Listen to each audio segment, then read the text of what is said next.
Derecho internacional público en la vida de los futuros abogados. Esta materia toma importancia porque nos pone las bases de esto, de que es el derecho reconocido por todos los estados y que rige sus relaciones.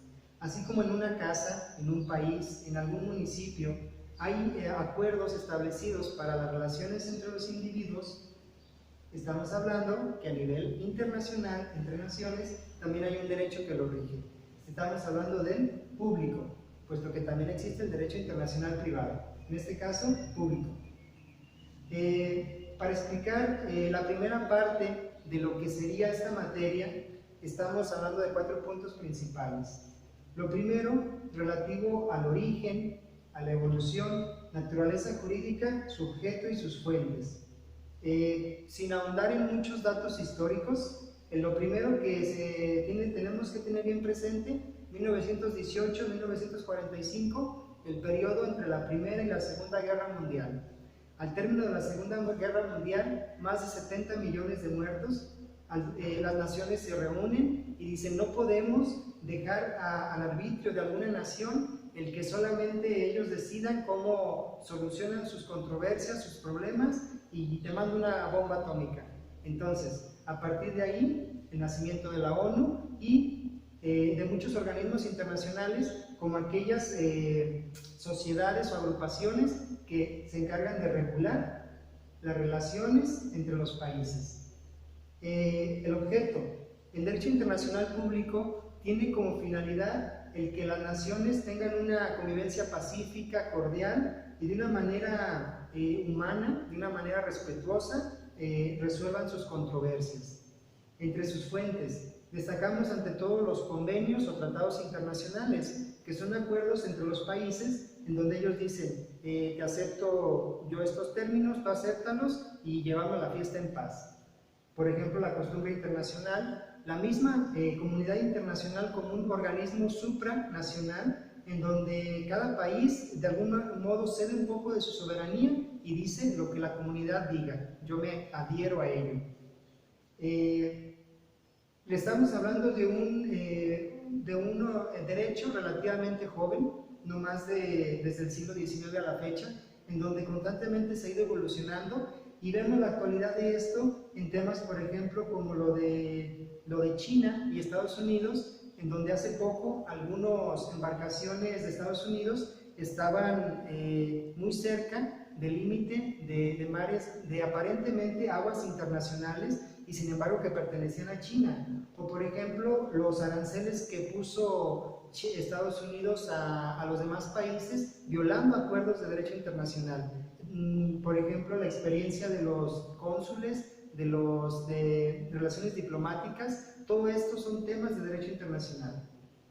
El segundo punto, la soberanía de los estados es la base de la equidad y la igualdad entre las relaciones entre ellos. Estamos ante 4 características de la soberanía. Imprescriptible, no se acaba, no tiene una duración que digas de aquí a 100 años. Inalienable, no se puede dejar a otro.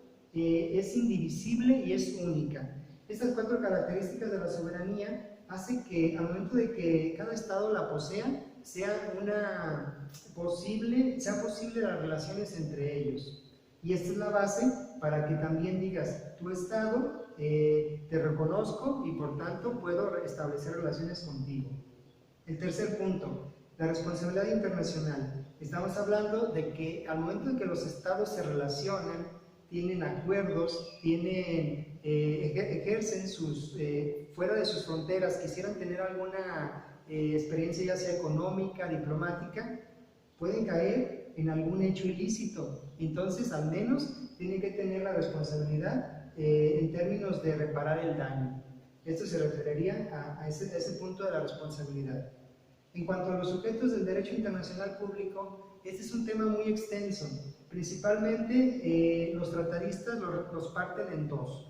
Los sujetos típicos, que en este caso nos referimos a los estados. Los estados que tienen un territorio, estamos hablando de México, con todos sus archipiélagos, su mar, sus islas, una población permanente, más de 100 millones de habitantes, una forma de gobierno y una soberanía. Estos serían los 4 elementos principales para que un Estado sea considerado como tal, dentro de los típicos. En el caso de los sujetos atípicos, son aquellos que carecen de alguno de estos elementos y sin embargo pueden establecer relaciones internacionales.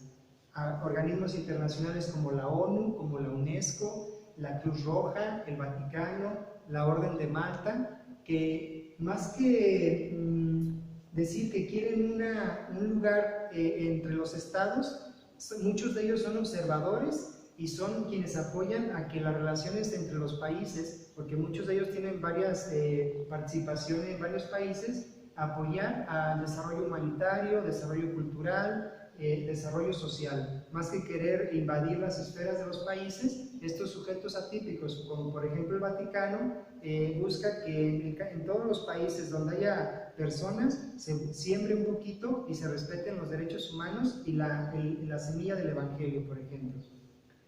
A grandes rasgos, esta es la primera parte de los contenidos de esta materia de Derecho Internacional Público. Resumiendo, ¿dónde nace o cómo nace? ¿Cuál ha sido su evolución? La base de la equidad y relaciones entre los estados, la soberanía. Por una parte, el hecho de que esas relaciones pudieran generar algún conflicto, hay que ser responsables a nivel internacional. Y quiénes son los motores de esas relaciones, o quiénes son considerados para el derecho internacional sujetos. En este caso, atípicos, los estados, no, típicos, los estados, y atípicos, todos los demás, como los organismos internacionales, la Cruz Roja, entre otros. Gracias.